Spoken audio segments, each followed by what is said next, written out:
Praise the Lord everyone. आज हम भजन संहिता के अंतिम अध्याय की ओर अपने ध्यान को केंद्रित कर रहे हैं। भजन संहिता की पुस्तक उसका 150वां अध्याय। यहाँ पे परमेश्वर का वचन योग कहता है, यहाँ की स्तुति करो, परमेश्वर के पवित्र स्थान में उसकी स्तुति करो, उसके सामर्थ्य से भरे हुए आकाश मंडल में उसकी स्तुति करो, उसके पराक्रम के कामों के कारण उसकी स्तुति करो, उसकी अत्यंत बड़ाई के अनुसार उसकी स्तुति करो। सो मेरे प्रियो, ये भजन मुझे और आपको परमेश्वर की स्तुति के बारे में वर्णन करती है और ये बताती है कि हर सांस परमेश्वर की स्तुति करे। अगर आज मेरे और आपके पास अगर सांस है तो आपके पास परमेश्वर की स्तुति करने का कारण भी होना चाहिए। मेरे प्रियो, भजन संहिता 150 अध्याय भजन की आखिरी पुकार है, जब हम एक अध्याय से लेके 150वें अध्याय की ओर अपने मनन को कर रहे हैं। यह अध्याय मुझे और आपको ये वचन सिखाता है, यह अध्याय मुझे और आपको ये सिखाता है कि मुझे और आपको परमेश्वर की स्तुति करना चाहिए। इस भजन में बार बार हम एक ही बात को पाते हैं, जहां पे वचन कहता है कि परमेश्वर की स्तुति करो, उसके सामर्थ्य के लिए, उसकी महानता के लिए, उसकी भलाई के लिए।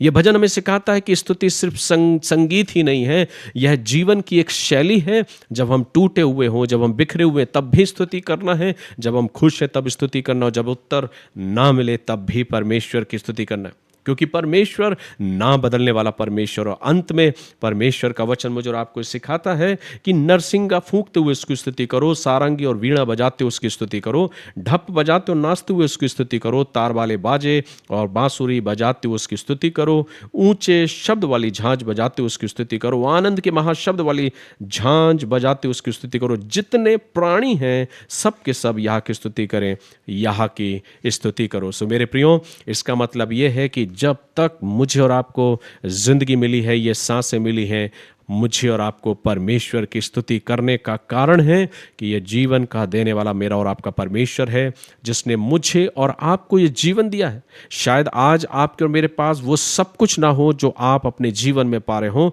लेकिन जो सबसे बड़ी बात है वो ये है कि अगर मेरे पास परमेश्वर है तो मेरे पास दुनिया की सबसे बड़ी दौलत है, और वो है मेरा और आपका प्रभु। तो आज अगर मेरे और आपके साथ परमेश्वर है तो मेरे और आपके जीवन में स्तुति का कारण भी है, क्योंकि उस परमेश्वर ने मुझे और आपको ये सांसें दी, ये धड़कन दी, ताकि हम अपने जीवन से उसका धन्यवाद करें।